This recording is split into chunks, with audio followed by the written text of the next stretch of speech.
Wow, D বক্সের বাইরে থেকে মেসির এ কেমন চোখ ধাঁধানো ম্যাজিক্যাল গোল! বিস্তারিত জানতে আমাদের সাথেই থাকুন। এমএলএসের গুরুত্বপূর্ণ ম্যাচে স্পোর্টিং কেসির বিপক্ষে মুখোমুখি হয় ইন্টার মায়ামি। দুর্দান্ত এই ম্যাচের শুরুতেই এগিয়ে যায় স্পোর্টিং কেসি, তবে 18তম মিনিটে লিওনেল মেসির দুর্দান্ত অ্যাসিস্ট থেকে অসাধারণভাবে গোল করে সমতায় ফেরান গোমেজ। এক গোলের সমতা নিয়ে অর্ধ অংশ পার করে ইন্টার মায়ামি এবং স্পোর্টিং কেসি।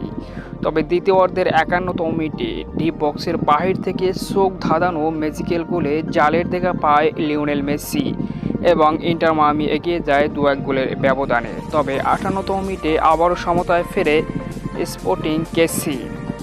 71তম মিনিটে লুইস সুয়ারেজের ম্যাজিক্যাল গোলে আবারও 3-2 গোলের ব্যবধানে এগিয়ে যায় ইন্টার মায়ামি। বর্তমানে খেলা 85 মিনিট চলমান, এখনও 1 গোলের লিড ধরে রেখেছে ইন্টার মায়ামি, অর্থাৎ 3-2 গোলের ব্যবধানে এগিয়ে মায়ামি।